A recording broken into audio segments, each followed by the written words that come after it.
Hi, I'm Cianan from the Youth Board, and I'm here today to interview a couple of the members of the Of Mice and Men cast for the upcoming production. Could you just say a bit about yourselves and the character you're playing? My name's Maddy Hill, and I'm playing Curly's wife. And I'm Reece Pantry, and I'll be playing Crooks. Okay. What techniques have you used, or do you think you'll use, to make a believable character? You know, given the pretty different time period that it is set in. Yeah, I think for me personally, I think I like to pick and choose what works at certain times. Sometimes, I think the main one I would use is a bit of stun. Do you know what I mean? The what ifs and everything, especially when breaking down the text, Yeah. I think is always good. Sometimes by myself, inherently of trying to find different things, I might do a little bit of mice, just a little bit, but sometimes it can be a bit too much for me. But in certain moments, if I'm trying to find a line, repeating it and saying it in a certain way, and then trying to just discover what it could be, again, I feel like it adds a little bit of stands in because giving it a different intention might, divert it differently. But then repeating it really can kind of land a certain way of saying something that maybe I might not be connecting to at that time. Yeah, all right. Thank you. Maddy? Very similarly to Reece, I find that if I'm naturally connecting to something when I read it, and it provokes an emotional reaction to me, I accept I'm there, I've got it, I leave it alone. For whatever reason, I can relate to that. I don't need to know why. If not, then the what ifs, which is just daydreaming on what if that happened to me? What if that was my mum? What if that was my brother? Yeah. Painting a picture of how that might live inside your own life, and just giving yourself time to let your mind wander to those places, and then you might need to reinvent those things if they start to lose truth. You might need to do another what if, but it's all about, in the realm of this question, I think, allowing yourself to daydream. That's what I tend to do. Yeah. Have you watched? Sorry. So you've read the play, obviously. Have you watched the film? I have. I haven't seen it since I was at school. Same, yeah. Yeah. So it's there. It's in there, but I can't really remember it. Can you? I always remember, no matter what, I think the character I played, considering his disability, I was saying this to Iqbal earlier on, that it always feels like he's portrayed in a grotesque kind of way. So that's what I remember from there. But yeah, that's what I remember from the film specifically. Yeah. All right. So on that, are there any lessons or things you've taken from reading the play or the film that you wouldn't have necessarily thought of before you came into it? I've learned, what's been great for me about this process and the rehearsal room is that, and it's probably the most fun part of a rehearsal room, is finding so many different ways of playing things and doing things and finding different types of truths within that one moment. It could be A or it could be B. It could be C. It could even be D, E or F.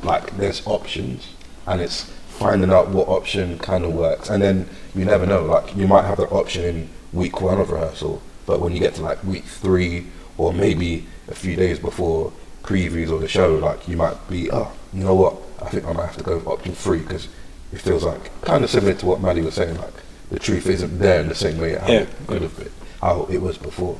So yeah, I would say that for me definitely has been a great part of the rehearsal process. Maddie, did you have anything to? What I tend to do in these early stages is write down lots and lots and lots of questions. Don't expect to answer them. I might never answer those questions, but I think knowing what the questions are means that I know what I need to do, where I need to look as a detective in order to make things specific and truthful.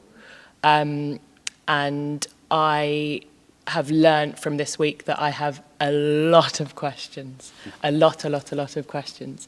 But it kind of feels like everyone's on the same page there. Yeah. And we're not, and the sort of tone of the room is not that we need to have answers to those questions now, next week. It's just, what are those questions? Yeah.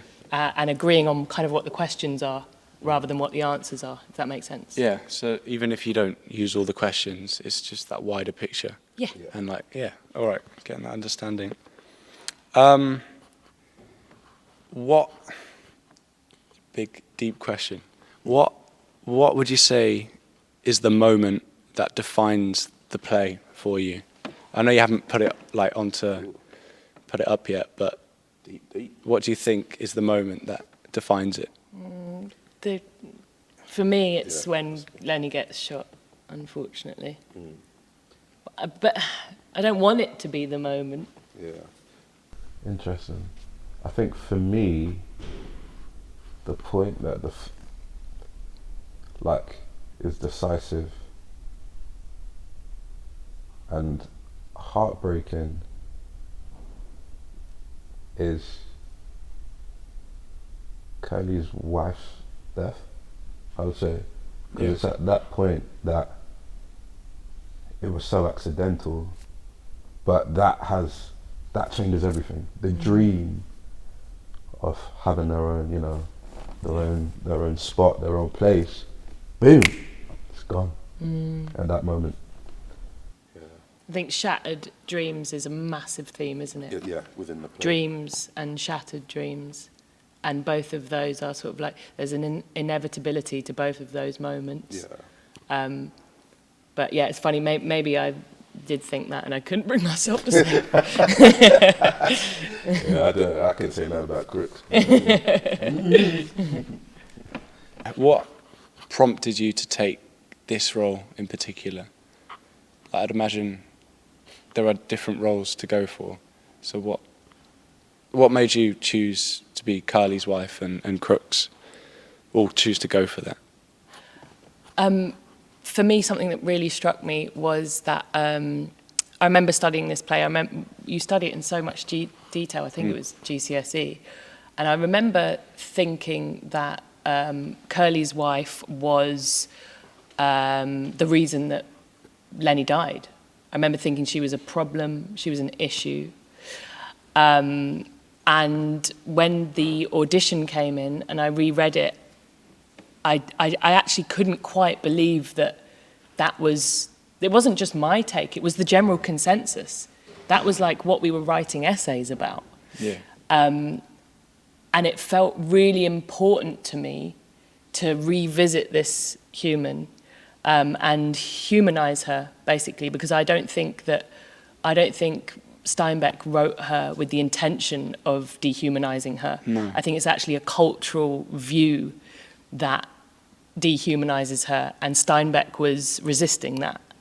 And so it was kind of like paying homage to what I think he actually meant for the character, for me to revisit her and apologize to women and to myself, to sort of re-represent her, if that makes sense. Yeah, because I remember, it wasn't that long ago, but you know, the red dress she wore and like all the connotations of that, and just writing that into oblivion. But yeah, that's really interesting. Did you study it too? Yeah.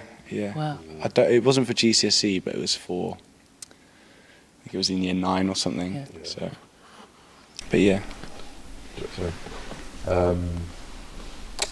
Why did I take Crooks? For me, like, I guess, in my experience of being someone who is black and has a disability, I could kind of relate to Crooks in a way. And I think in his in his own unique way. Like, he's treated in such a way within that play and within that world, but is also so learned with the fact that, you know, he's studying and reading, he reads books all the time. Do you know what I mean? Like, there's so much in regards to his, how do I say it, his intelligence, but also there's so much to his loneliness, and exploring those two things, in a sense, has also made me realise at times in my life, being someone with a disability, but being able to walk, but also being needing to use a wheelchair at times, my identity has felt at times lonely. You know, my journey at times has felt lonely, but like that brought me to the world of like, yeah, I really want to get in and plug in to the story. And again, obviously the time and the era, obviously it's different to what it was in 1930s, 20s, but there's still certain elements that we kind of have in popular culture today. Yeah, definitely. So yeah, I would say. Yeah, thank you. It's kind of a related question, but was there something like in the general media or just in your life, I know with your disability, but which helped you to understand the character you're playing better? For me, personally, the lack of representation as a black disabled artist, that really ties in. I mean, I have been on a few of the jobs that I've been on. I am probably and predominantly sometimes the only disabled person of a group, but also sometimes the only black person in the group, or either black or and both. Like, it works in both hands. So I feel like it definitely, again, in this scenario, even though it's there for a reason, like it has that same kind of how would I say, feeling or meaning within it, I would say. For sure, I haven't experienced anywhere like the kind of oppression that women faced in the 1930s, but I totally understand what it's like to be overtly sexualized as a woman, and I understand what it's like to be under the male gaze entirely. I think just by virtue of being born female, you understand that. So in that capacity, it's not a stretch for me. But my urge to understand what that was like magnified is great, because the seed is there, right? Yeah. So there's an understanding, for sure. What has been your most enjoyable part of, expand it outside of the play as well? What's your favourite bit about acting or the job you do? Ooh. Yeah, I know. Oh, mine's easy. Is it? Go on, you go for yours. Connecting with people. Yeah. Straight up. I actually, lockdown, the absence of work for that first few months made me, for the first time in my life, really think, why do I do this? And I had these moments where I was like, oh, maybe I'm really vapid and I'm just doing it for attention. And I had these these questioning moments. And then I really very clearly came to the answer that I do it because it's like intravenous human connection when you're working with other actors and audiences. And it made me love my job so much more, and it made me so much more grateful to do my job, actually having that starvation from it. And it made me forgive myself for doing something that, I think that harked back as well to, you know when actors were painted as prostitutes, actresses were painted as. I think there's always been that a little bit of an idea that actors are just doing it for attention. But I think when you allow yourself to appreciate what it's like, the level of connection we get so quickly in the rehearsal room, right? Yeah. It's like it's such it's such a luxury. I think we're very, very, very lucky. That's why I do it. Yeah. You know, I'd add to that. Like, for me personally, definitely, like, connection is huge. It is actually huge. I guess it's something that innately that we all see from childbirth. Yeah. So it's it's really important, really huge. I love as well. I love something about being in a rehearsal room and like being with a totally different types of people who think differently, who have different perceptions. Like it's a beautiful medium. Like beautiful. Like being in that rehearsal room and we're all there and we're all like being able to play with each other. You know, like literally it brings so much joy. I think that's what it is. It brings so much joy. Yeah. It's incredible, and I do feel privileged that I'm in a position to do this. I would say personally for me. Thank you very much for Thank coming you. in Thank you. and answering my questions. Jeez, 2K. Thanks for having us.